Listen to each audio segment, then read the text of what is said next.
finish that lovely set and the lovely music.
We'll be taking a guided tour of the hill. We'll be leaving now, and the music will continue here till 6 o'clock. And then we'll veer to the left of that, and we'll be heading over to the old farm.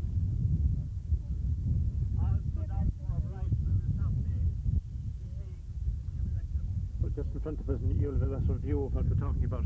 We'll move to the next hill, and you'll see it better. There's only one house, the ruins of one house. Just here below in the bushes. One of the most peculiar things, I suppose, peculiar was the word. The land we were standing on is all of commonage, 196 acres of commonage, going back to the butt of the hill. This is the parish of Ballingarry. Grana is on the boundary wall over. Knockfierna Pinnacle is in the parish of Grana. As I said, this is Ballingarry. This area here was known as the Stricanes, as you will see in our booklet and various other writings. Just down in front of us, most peculiar in the sense that the field is in the middle of a commonage. It's all commonage all around, as you can see, and this field is situated inside in the middle.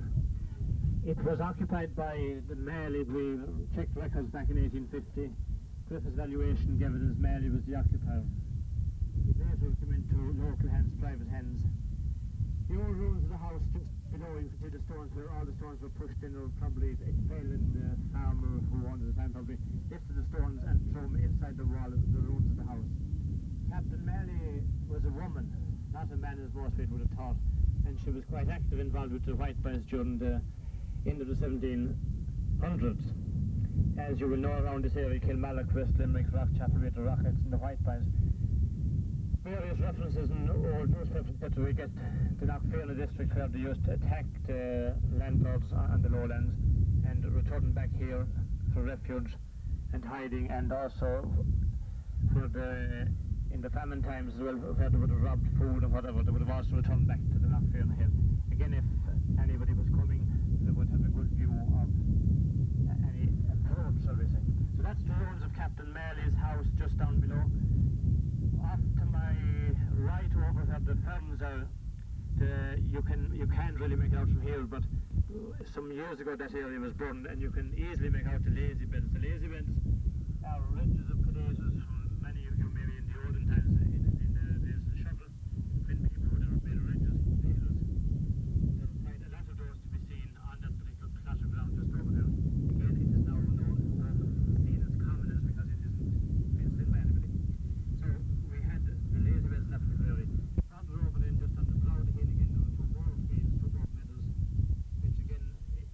that people had been operating there. The ruins of two more houses in that particular spot.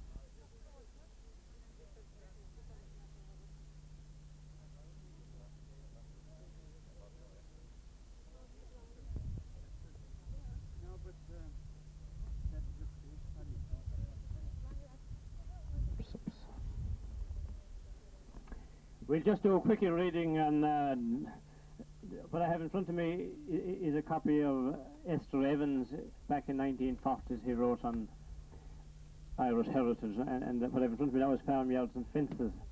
So we just snapped this. This is basically about houses and walls and dwellings from that time, you know. Immediately in front of the house is it. We have the old house. There's a couple of houses, an old house over here beyond, another one down below. So there was a house just here as well, Lafkin's. This was known as Lafkin's Haggart.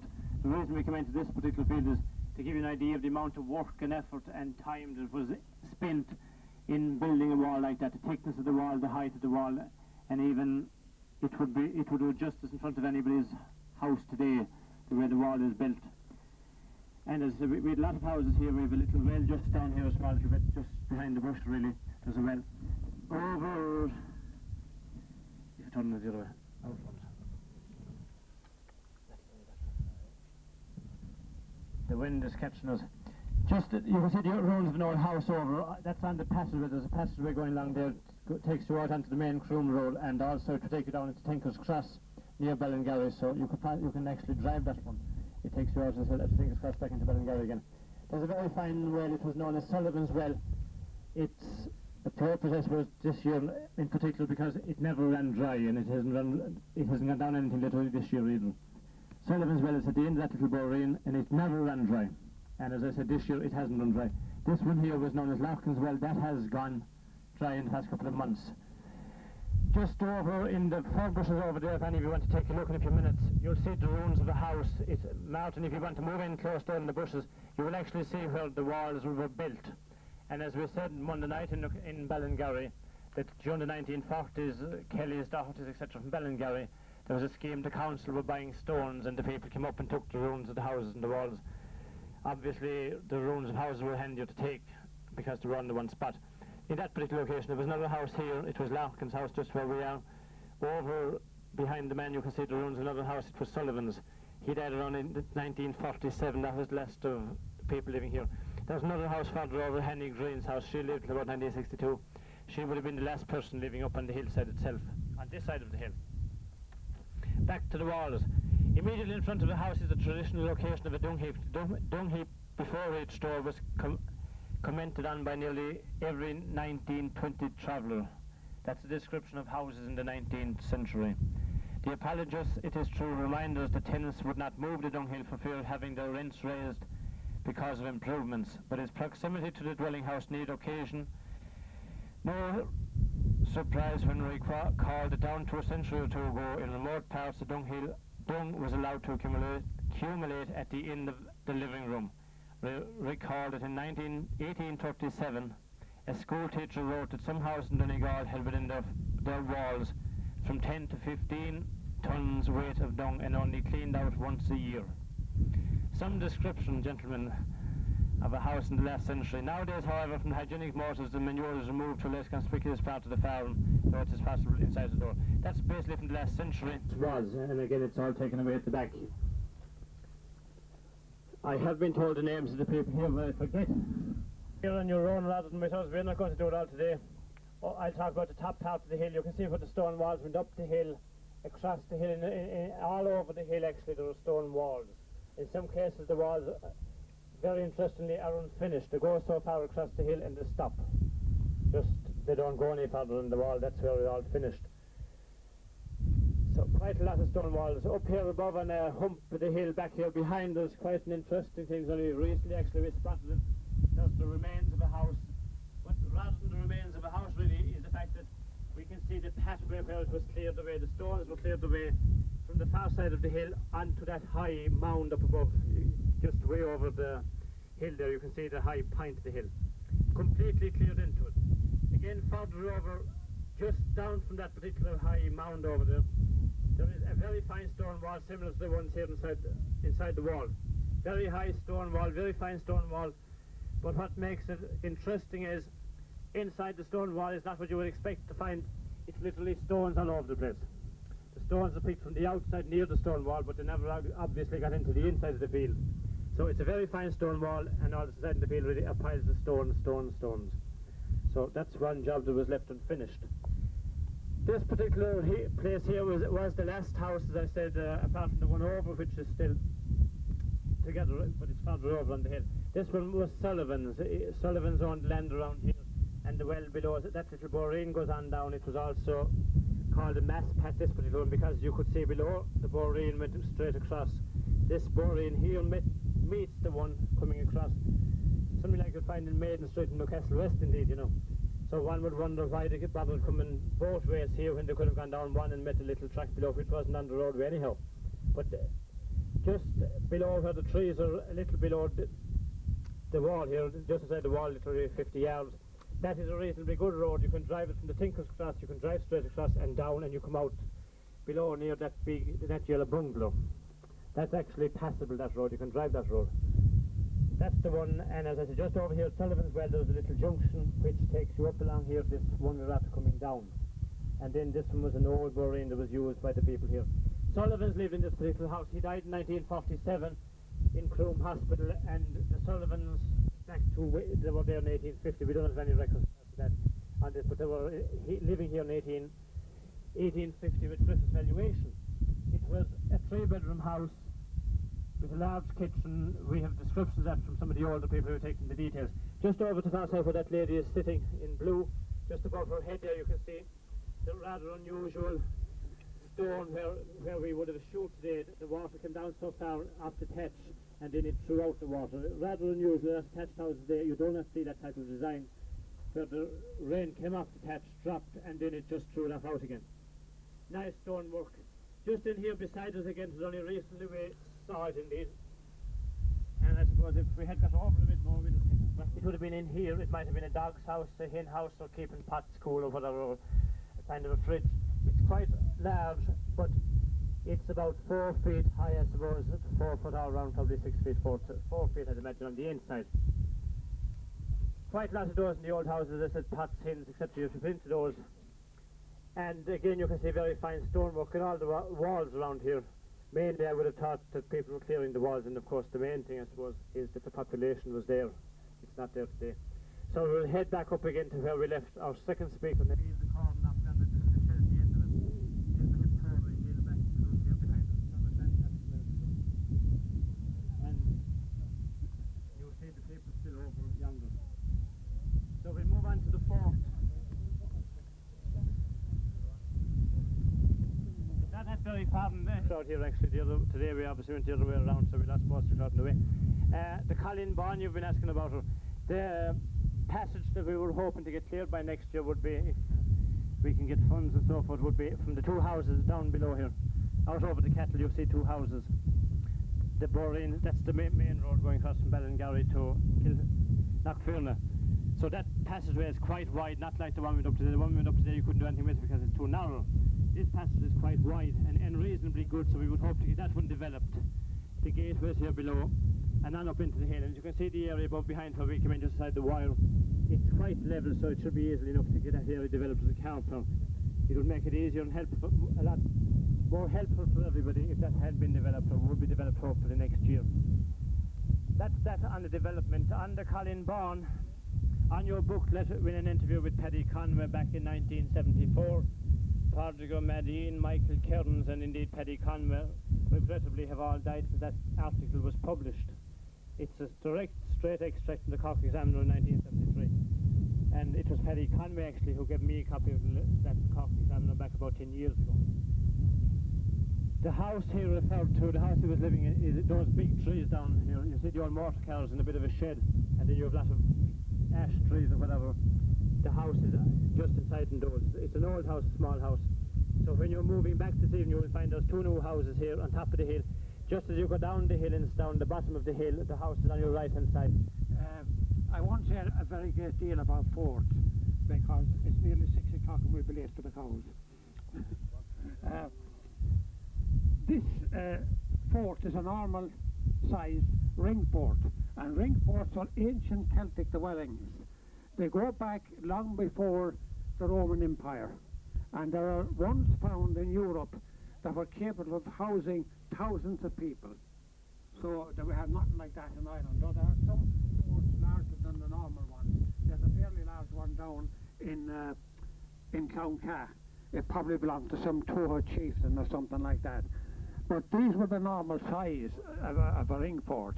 This one is 100 metres in diameter, and they were all much of that kind. Well, they were not houses, they were just dwelling places, and in them lived the better off members of the community. They lived at one side in a lot of little mud and wattle huts, and on the other side they had impounded the cattle at night. They had to do this to protect the cattle from predators such as wolves and of course other human beings, because the cattle were the currency of the time. So apart from their own value to the people, they were actually the actual currency by which they could exchange for other riches. Now, this fort is traditionally associated with Finn McCool and the Fianna, who were defeated at the Battle of Gowra in the the 4th century. Now, Finn McCool and the Fianna weren't all that great, but in mythology and tradition, they have grown in very large proportions. They are giants, they are fairies, they are magicians, they are everything. Indeed, you will even get the poems of O'Sheen, and you had Oscar, and you had Finn himself. But Finn had a camping ground here in Knockfierna according to tradition, and this fort is associated with him. Really, I don't believe that it was a fort for Finn, because a temporary camping ground wouldn't contain a fort. And it's this peculiar in this sense. This belonged to some wealthy man, because there's a double rampart in it. And forts were made by making a circle and digging around it, excavating the ground, and heaping the spile up on the inside and building a high rampart. And then there was a wooden palisade built on top of that. There was just the one entrance, which had possibly a portable timber bridge, which was taken up at night for to close the gate. That seemed to be myself, and this thing don't seem to be agreeing too well. But this one was different insofar as it had an outer rampart as well. And the moat or fosse was exceptionally deep. In 1905, Henry Malone came here, and he spoke about the depth of the fosse. An old man that he met here told him that he had dug in the fosse to bury a dead animal, and he dug a deep grave, but he never got beyond the shale which had slided down from the two ramparts. Obviously much more of it has slid down today, but he measured the steepest part of it, and it was 30 feet 6 inches from the top of the rampart to the bottom of the then existing fosse.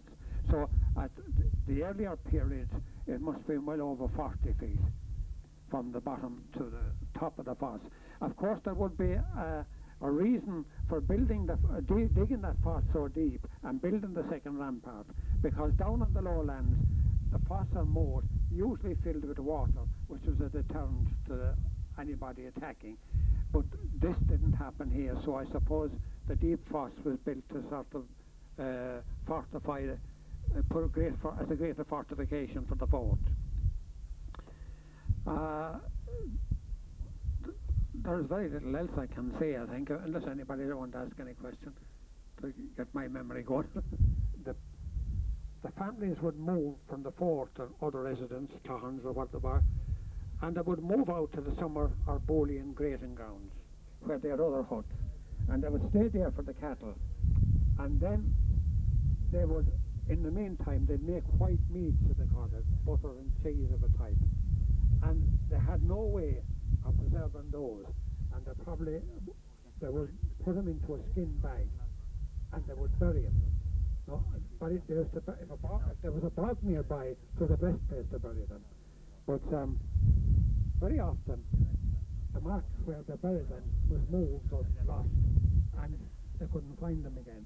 And we'll find them now, we couldn't at all. Ned, excellent detail. I'd be lost in the fort without Ned. Thank you all for coming today. We'll be heading out over the barbed wire, either under or over, and then we'll be onto the open flat hill, and we'll be back to the platform. As I said, if your cars are over, it's probably nearly as easy to go over across the hill at this stage and down the passage over. Again, thank you very much. Hopefully we'll see you again.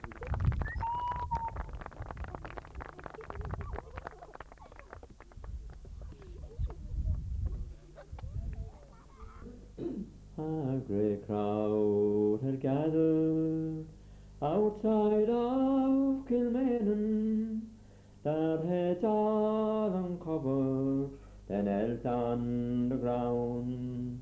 For inside a grim prison lay a brave Irish soldier, his life for his country about to lay down. And he marched to his death like a true son of Ireland. The firing party he bravely did face. When the order rang out, present arms and fire, James Connolly fell into a ready-made grave. The black flag was hoisted, the cruel deed was over. Gone was the man who loved Ireland so well. There was many a sad heart in Dublin that morning, when the martyr James Connolly, the Irish rebel. God's curse on you, England, you cruel-hearted monsters. Your deeds they would shame all the devils in hell. There are no flowers blooming, but the shamrock is growing on the grave of James Connolly, the Irish rebel. The forecourts of Dublin, the English bombarded, the spirit of freedom they tried hard to quell. But the bold IRA stood shoulder to shoulder as the blood from their bodies flowed down Sackville Street.